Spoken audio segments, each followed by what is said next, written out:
Dana Altman joining me here on the Rich Eisen Show. How are you, Dana? I'm doing well, Rich. Coach, what are you telling your team right now, the opportunity that's sitting right in front of them?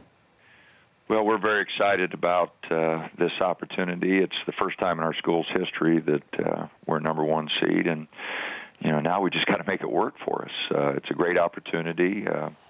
We're kind of used to being the underdog here, and this is going to be a little different role for us. Now, why would you say you're used to being the underdog? Well, in the last few tournaments, we've been to. This is our fourth tournament in a row, and the first one we were a 12 seed, and then a 9, and last year an 8. So we haven't, started out the tournament as the favorite in anybody's book, and so this is just a little different start for us. Oh, I thought you were going in the direction of the Pac-12 being on a few people's radars because of, I guess, as Brent Musburger was on yesterday, he called it a time zone bias as opposed to an East Coast bias. But how do you feel about the way people treat the Big 12 nationally?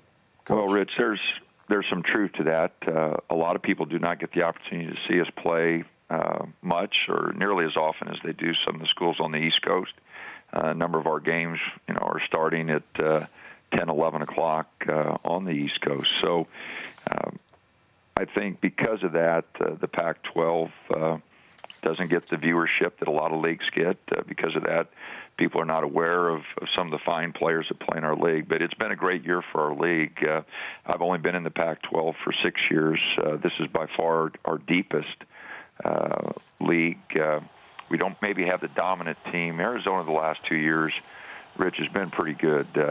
They played Wisconsin in the Elite Eight both years, and Wisconsin beat them to go to the Final Four. But Arizona was really dominant the last 2 years in our league, and this year was a little more balanced, but we do have great depth in our league. Well, I mean, and as you pointed out, this isn't your first NCAA tournament rodeo with Oregon, and certainly not in general for your career, having spent 16 seasons at Creighton before taking the gig at Oregon. So what are you going to tell your kids that are new to this about the crucible, the one-and-done crucible that they're about to go and undertake starting in Spokane this week? We are talking about not changing who we are. Sometimes you get on a different stage and you try to do too much. You try to do something extra. I want our players to be comfortable with who they are right now, and I don't think we need to change. We need to execute a little better. We need to do some things just a little better, but I want our ball movement to be the same. Our communication defensively has been really good.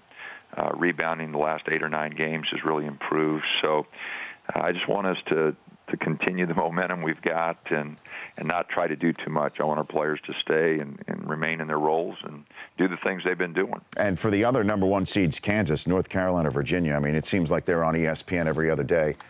For those nationally for whom this will be an introduction into what your Oregon team looks like, what do you want people to know going in? Well, I think we're pretty balanced. We've got a 7-man rotation. We will go to 8 and 9 when necessary, but basically we have a 7-man rotation. Our athleticism is pretty good, Rich. We're not the biggest team. We play fast. We get up and down. Our athleticism, like I said, is pretty good. We score a lot. Mm-hmm.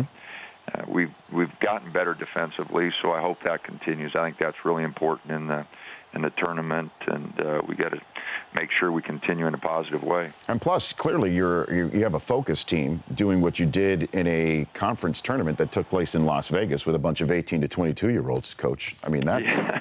Well, we did play well. Mm-hmm. Washington's a very talented team that we beat in the first round, Arizona in the second, and we played very well in the final against Utah. Utah's a good team. It was our night, and we got on them early, and that just continued. Oh, I'm not talking about the X's and O's and hoops. I'm talking about the lights.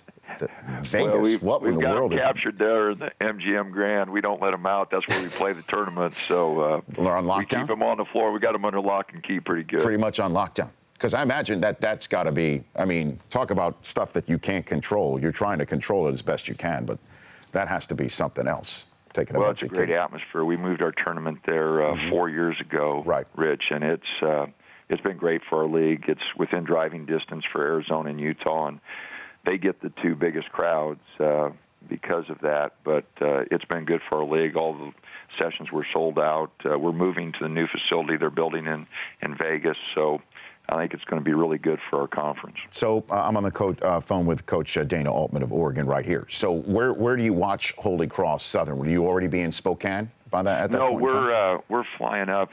We're on the quarter system, Rich. So we're in finals this week. It's a real tough time for our players. So we're going to stay here. We're flying out late Wednesday night to try to allow our players to take as many finals on campus as possible. We will have a number of finals on Thursday, but that is our last day. We're able to get them all finished on Thursday, and then we play on Friday. So your kids are getting settled for tests right now before? Yes, we're in finals of our quarter right now, so I know we've got a number of players right now in finals, and we'll practice this afternoon and squeeze one in, and then guys will run off to their tutoring sessions to get ready for finals. So when you first got to the campus at Oregon, Coach, Chip Kelly was just finishing, I guess in a way, his stay there. What was your relationship like with Chip? Well, Chip was here for 3 years that I was here, and he was great. Chip is a basketball guy, and he loved our games. I got a nice text from him after we won the conference tournament on Saturday. So, no, Chip's great. He and Mark have been unbelievable to work with. Our football staff loves basketball. They come to the games, and probably the most supportive guys we got on campus. No kidding. Doubt. And Phil Knight, I mean, what's your relationship with him? Well, you see him a lot? He comes to some of the games, and he's really, his first love is track, because he ran track here at the University of Oregon, and he loves football. He's really gotten involved, and I think basketball is probably his third love. But it's nice to have him at the games. There you go. He gets to a few of the games, and he's a good supporter. I mean, how come you don't have 19 uniforms then, like the football? We only have 11, Rich. Is that we try to manage with just 11. That's it. The guys like that, and is that the exact number of uniforms you really have? I was just being facetious. Yes, we do have 11. I wasn't joking there. We do have 11 uniforms. Oh, I mean, let me just do the math here. You played 34 games, so you have 11. Yeah, some of them we wear a little bit more often. Some of them are specialty uniforms. Like we played over in Hawaii on Pearl Harbor Day, so we had a special uniform made up for that. Sure. So some of them are specialty, just one-time deals. Well, I'm glad I went with the over-exaggeration for effect with 19 as opposed to the joke for 11, and I would have actually nailed it on the head if I said, how come you don't have 11 uniforms? Wow. And the court, too. I mean, again, that's something that when people tune in to watch your games as well, did you have anything to do with the design of the actual hard court? No, the building was in its final stages when I arrived on campus, but it's unique, and it started, something that a number of schools have followed, and it means a lot to the people of Oregon. The trees and the industry here is, wood products, and so it means a lot to the people in the state. Well, look, Coach, I appreciate you calling in and having a chat here, and congrats on having a great season to this point. #1 seed, as you mentioned, for the first time in school history, and an all-time high of #5 ranking in the AP poll. What you've been cooking up there, and it'll be fun to watch you guys play in the tournament. Thanks, Rich. I really appreciate it. Oh, you bet. Good luck to you, and safe flight to Spokane.